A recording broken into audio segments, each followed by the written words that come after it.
complementar nessa noite a igreja com a Santa Paz do Senhor Jesus e deixar uma palavra que está no livro de Ezequiel 37. O capítulo é 1, o capítulo é 37, versículo é 1. É no Vale dos Ossos Secos. Eu vou aqui na outra versão, que é melhor. Eu estava na versão de Jerusalém, mas é melhor na versão Almeida. E veio sobre mim a mão do Senhor, e o Senhor me levou em espírito e me pôs no meio de um vale que estava cheio de ossos, me fez andar ao redor dele, e eis que eram muito numerosos sobre a face do vale, estavam sequíssimos. E me disse: filho do homem, poderão viver esses ossos? Eu disse: Jeová, tu sabes. Então me disse: profetiza sobre esses ossos, e disse: ossos secos, ouve a palavra do Senhor.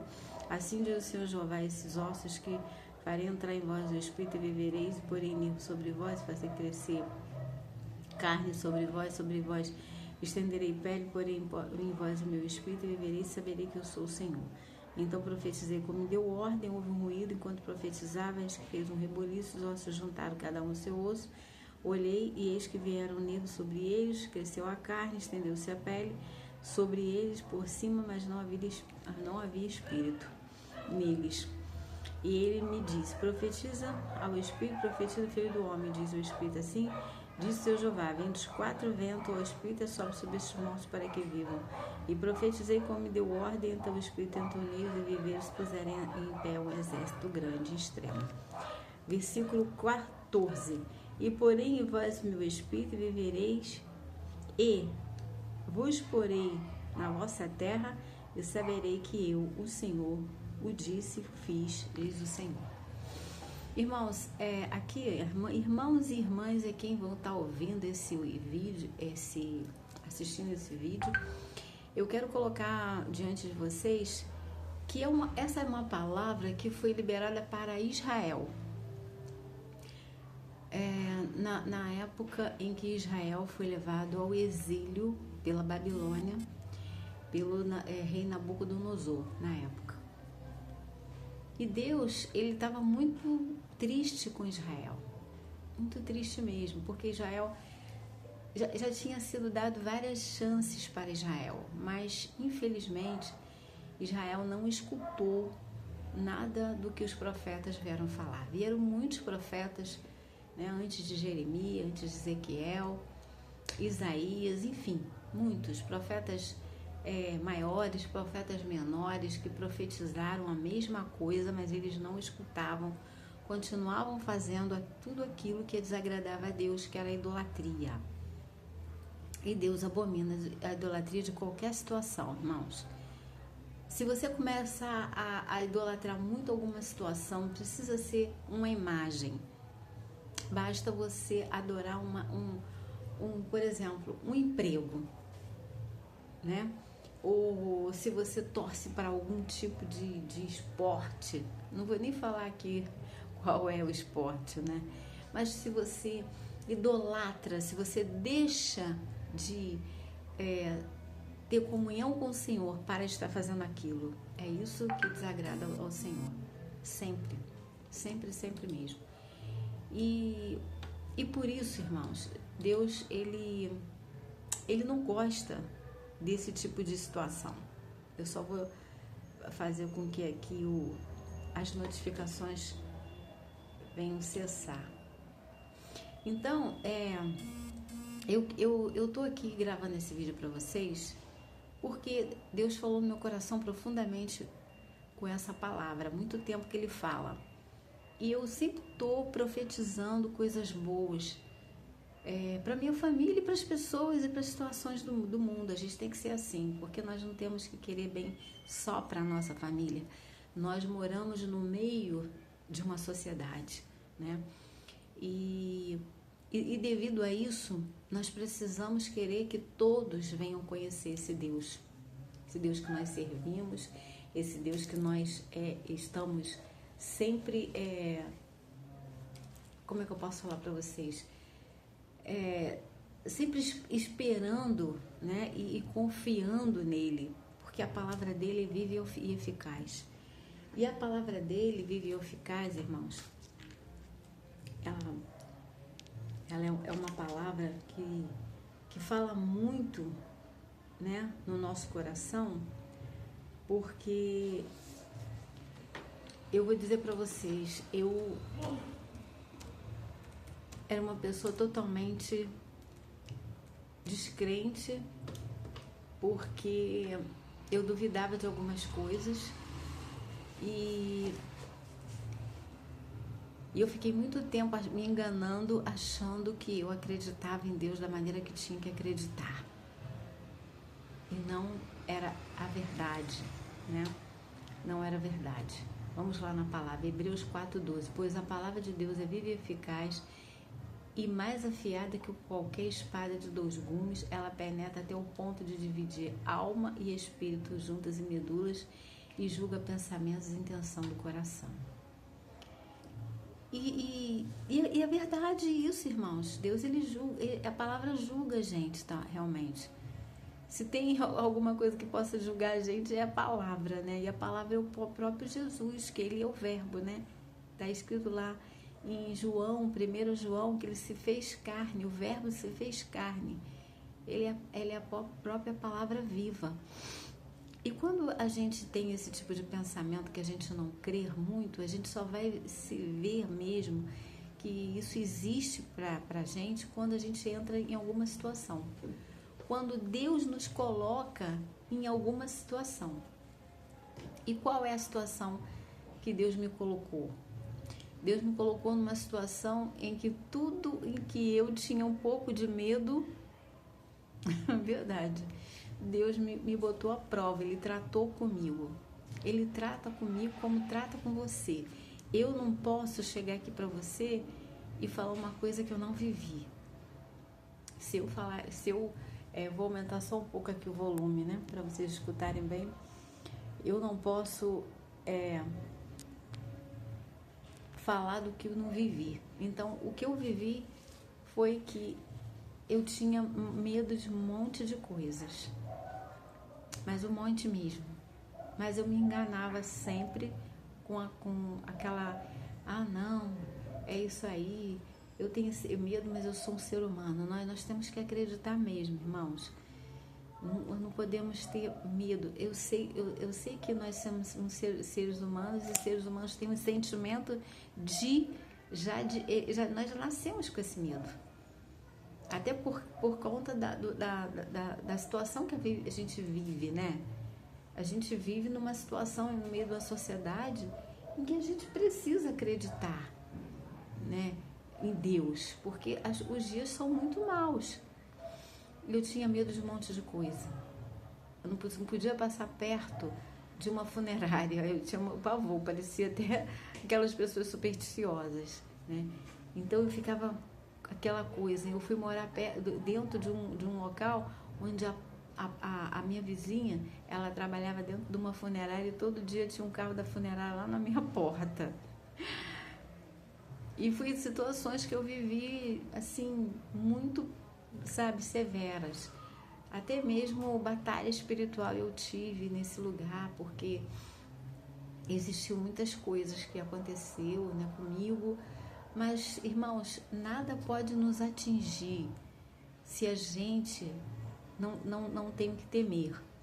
Se aquilo ali me atingiu, é que Deus precisava me tratar. E graças a Deus Ele fez isso. E por que eu estou trazendo essa palavra do Vale dos Ossos Secos? Porque aqui a nação de Israel foi profetizado, né, pelo próprio Ezequiel, e foi o próprio Deus que pediu a ele para profetizar, em que essa nação ela ia renascer, ia se estabelecer. E ela se estabeleceu no ano de 1948. Até anotei aqui a data para vocês, que é o ano de 1948, 14 de maio de 1948, ela se fez nação e se estabeleceu como potência e econômica e militar. Por quê? Porque Deus já tinha profetizado pela boca de Ezequiel lá atrás. Então, qual é a mensagem? Eu vou ser rápida. A mensagem é não desistir. Eu estive no meio de um vale de ossos secos, irmãos, e Deus me trouxe de lá para cá, porque eu estava completamente morta. Eu achava que estava viva, mas não estava. E Deus fez eu fazer um monte de coisas. Pedido de perdão, perdoar as pessoas, acreditar e confiar mais nele, né? Eu ainda tenho que confiar muito mais. E para mim confiar mais nele, eu preciso ler mais a Bíblia. Preciso me inteirar mais, ter mais comunhão com Deus. Porque quando a gente não tem comunhão com o Senhor, não tem como a gente conhecê-lo. A gente só vai conhecer uma pessoa quando a gente convive com ela. Como não tem jeito da gente conviver com Deus a tete, ele está lá no céu e nós aqui, mas os olhos dele estão sobre nós, os ouvidos dele estão sempre atentos às nossas orações. Como está escrito lá em Pedro, né? 1 Pedro, o capítulo 3, a partir do versículo 10, você começa a ler e você vai dar, acho que é 12 ou 13, por aí vai dar lá. De repente eu até vou aqui nessa palavra daqui a pouco. Então os olhos do Senhor estão atentos às nossas orações. Então a gente precisa confiar. Então aquele povo, ele foi para o cativeiro porque ele estava totalmente mergulhado na idolatria. Não é só na idolatria de imagem, idolatria de tudo. Quando a gente começa a adorar coisas e deixar Deus em segundo plano. Deus tem que ser primeiro plano para a gente. A gente tem que ter comunhão com Ele diária, porque senão a gente perde o foco. E logo outras coisas se colocam no lugar dele. Então, o que estava acontecendo comigo é que eu tinha esses medos, traumas, medos, e Deus foi tirando por um. Eu morei naquela casa, né? E eu via todo dia aquele carro de funerária. Eu ficava apavorada, porque eu não suportava ver aquilo. É quem tem medo da morte, mas quem tem medo da morte é porque não sabe para onde vai. Mas quando você tem uma experiência com o Senhor, você sabe para onde vai. E aí você para de ter medo da morte. Você para de ter medo de certas coisas que acontecem com você. E eu fui muito provada nesse lugar onde eu morei. Muito mesmo. Parte espiritual, medos, traumas, tudo. Eu sei que ainda tem que vencer muitas barreiras, mas eu cresci muito nesse lugar onde eu morei. E Deus me levou lá, não deixou eu alugar em outro lugar, não. Ele me levou, era lá que eu tinha que ficar, para que eu perdesse o medo de muitas coisas. Então, o que tem a ver essa palavra? Essa palavra aqui, ela me ressuscitou. Eu vou falar para vocês. O vale de ossos secos. Eu fui ressuscitada, porque eu estava morta. Quando a gente não sabe para onde vai, a gente está morto.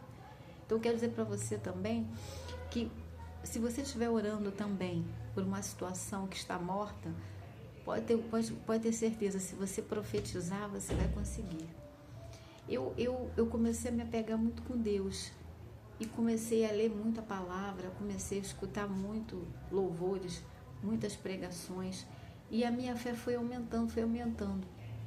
Mas eu cheguei a pedir até para Deus: se eu não tenho mais nada para mim não, então me leva, porque é tão difícil viver assim. Mas Ele não me levou. Então eu acredito que Ele tem uma missão aqui para mim. Embora todas as adversidades, e nesse momento, sabe, irmãos, quando a gente está vivendo um momento muito difícil, muita gente vai embora. Muitos vão embora e fica só você e Deus. É claro que você tem família, é claro que você tem seus parentes, mas tem hora que você tem que viver aquilo ali, você e Deus mesmo, para Deus saber o que tem dentro do teu coração e dentro do meu coração. Foi o que aconteceu. Então, o que eu quero dizer para vocês, há a possibilidade de ter um encontro com Deus. Existe essa possibilidade para todos os seres humanos. Todos. E no momento da minha vida, eu pensei assim: nossa, é o fim, mas não foi o fim. Deus, Ele teve compaixão de mim, Ele me tratou, Ele pode tratar de você também. Você pode estar passando por uma situação aí muito difícil na sua vida, mas creia que Deus tem o melhor. Ele nunca quer o pior dos seus filhos. Já viu um pai levar o seu filho numa loja de brinquedo, botar água na boca dele e não comprar um brinquedo para ele? É difícil, irmãos. Nunca vi isso acontecer. Se ele não compra naquela, ele vai comprar na outra, né? Que ele sabe o melhor, que é o melhor para ele. Deus nunca mostra para você alguma coisa que Ele não vai fazer depois. Tudo que Ele promete, Ele cumpre. E Ele cumpriu. Porque no ano de 1948, dia 14 de maio, a nação de Israel se estabeleceu como economia, potência econômica e militar. Então Deus cumpre as suas palavras. Na vida de Davi a mesma coisa, irmãos. Também aconteceu a mesma coisa. Deus sempre colocou uma lâmpada diante dele. O filho dele, Roboão, não fez o que era reto diante de Deus, porque fez pior do que o seu pai, que o Salomão, né? Mas Deus não rasgou o reino dele totalmente. Tirou só as 10 tribos da mão dele e deixou ele com Judá, né, e Benjamim. Por quê? Por causa dos impostos que Salomão colocou, impôs diante do povo, o povo não aceitou. Então ele teve que ficar com o reino de Judá e Benjamim, a tribo de Benjamim se juntou a ele. Mas não saiu da mão dos filhos da descendência de Davi o reinado. É isso. E ele prometeu que isso não aconteceria. Mas da forma que ele fez do jeito que ele fez, porque era assim que tinha que ser feito. Então, tudo que Deus promete, ele cumpre. Então, não fique sossegado. Se você está pedindo alguma coisa, se você também está pedindo para Deus transformar a sua vida, conforme Ele transformou a minha, ainda está transformando, mas Ele me livrou de muitos medos, de muitas dúvidas, muitas coisas, Ele vai fazer na sua e vai fazer na vida da sua família também. Essa é a mensagem que eu quero te trazer nessa noite deste dia de hoje, tá bom? Que você acredite que a fé é o firme fundamento das coisas que se espera e a prova daquilo que não se vê. Está escrito em Hebreus 11, versículo 1. E que você possa tomar posse dessa palavra para que a vitória venha lá na frente. Creia que se você profetizar palavras boas sobre a sua família, sobre a sua vida, isso vai acontecer. Tenha confiança que Deus não erra. Ele não deixa de fazer aquilo que Ele fala. O que Ele fala, Ele cumpre. Se você acreditar, vai acontecer, como aconteceu com o povo de Israel. Tá bom? Que Deus abençoe a sua vida, que Deus tenha misericórdia de você e de mim, que resplandeça o rosto dele sobre você e sobre a minha vida, sobre a nossa casa, nossa família, que tenha misericórdia de nós e nos dê a paz nessa noite. E que você tenha uma noite abençoada em nome de Jesus e possa crer e confiar mais em Deus, que a esperança não morra no seu coração, que os seus sonhos e os seus propósitos não morram no seu coração, mas que você tenha experiências com Deus como eu tive, porque são essas experiências que nos fazem levar a crer e a ter mais confiança no eterno, no Senhor Jesus Cristo, no Espírito Santo de Deus. São as experiências que nos fazem crescer diante dele. Peça a Deus, peça ao Espírito Santo, peça a Jesus Cristo, Yeshua, HaMashiach, para te dar experiências com ele. Não importa o que você vai passar. Quando você estiver numa situação bem difícil, creia, como eu tive, né? Creia que ele vai mudar o nível da tua situação. Tá bom? E que tudo vai cooperar para o bem daqueles que esperam em Deus. Porque tudo que a gente faz, um propósito é glorificar o nome dele na nossa vida e também fazer com que outras pessoas saibam que ele pode mudar a sua vida. Que ele não te entregar a chave de casa, nada disso. Isso aí ele acrescenta, porque está escrito lá em Mateus 6 e o versículo é 33, que quando a gente faz a vontade dele, tudo se acrescenta na nossa vida. Entendeu? Então, creia. Eu vou lá até nessa passagem agora para falar com vocês. Essa passagem. Versículo 33. Mas buscai primeiro o reino de Deus e sua justiça, e todas essas coisas serão acrescentadas. Então, não precisa você ficar pedindo casa, pedindo coisa material. Vá conhecer Deus, como eu falei. Se aprofunde na palavra, estude a palavra, porque quando você estuda, quando você fala a palavra em voz alta, quando você profetiza a palavra em voz alta sobre a sua vida, sobre a sua família, sobre a sua descendência, é necessário orar pela nossa descendência, é necessário orar pelos nossos filhos, nossos netos, é necessário a gente profetizar sobre a vida deles, porque Deus escuta orações, como está escrito lá em Pedro, quando eu falei para vocês que eu ia lá, e eu vou... Só essa palavra mesmo, 3, tá? 10, que os 12, 3, 12. Porque os olhos do Senhor estão sobre os justos e os seus ouvidos atentos às suas orações. Mas o rosto do Senhor é contra aqueles que fazem o mal. Mas Ele está atento às nossas orações. Então, nunca se esqueça, Deus sempre está com você. Você nunca vai estar sozinho, sozinha, tá bom? Deus abençoe, a paz do Senhor e tudo de bom nessa semana. Tem uma semana excelente. Em nome de Yeshua HaMashiach, nosso Salvador, Jesus Cristo de Nazaré. Amém? Glória a Deus.